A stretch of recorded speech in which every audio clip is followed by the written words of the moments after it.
613 খ্রিস্টাব্দে মহান আল্লাহ ওহী প্রেরণ করে প্রকাশ্যে ইসলাম ধর্ম প্রচারের নির্দেশ দিলে মহানবী সাল্লাল্লাহু আলাইহি ওয়াসাল্লাম মক্কার মানুষকে পৌত্তলিকতা, মূর্তি পূজা পরিহার করে এক আল্লাহর ইবাদত করার আহ্বান জানান।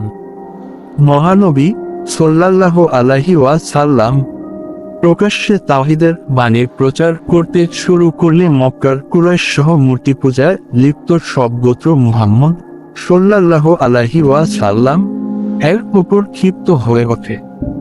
অন্যদিকে মহানবী সাল্লাল্লাহু আলাইহি ওয়াসাল্লাম সাফা পাহাড়ের পাদদেশে কুরাইশদের একটি সম্মেলন আহ্বান করে তাদের মূর্তি পূজা থেকে বিরত থাকার আহ্বান জানান।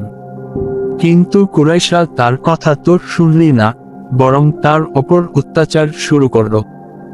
দীর্ঘ 3 বছর তিনি কুরাইশদের মধ্যে ইসলামের বাণী প্রচার করেন, কিন্তু তেমন কোনো সফলতা আসেনি।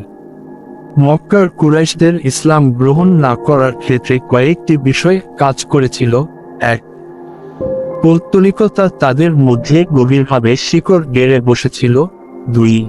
প্রাচীন ধর্মগুলোতে নানা স্বার্থসংশ্লিষ্ট প্রলোভন বিস্তার করছিল, কিন্তু নতুন ধর্মে সে ধরনের কোনো প্রলোভন ছিল না। এবং 3.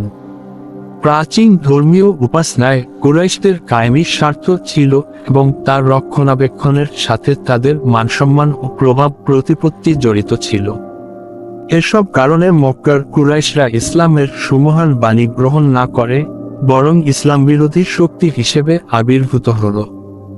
আবু লাহাব, আবু সুফিয়ান, আবু জাহেল প্রমুখ নেতা মুহাম্মদ সাল্লাল্লাহু আলাইহি ওয়াসাল্লাম কে ধর্মদ্রোহী ও পাগল বলে ঠাট্টা বিদ্রূপ করতে লাগলো।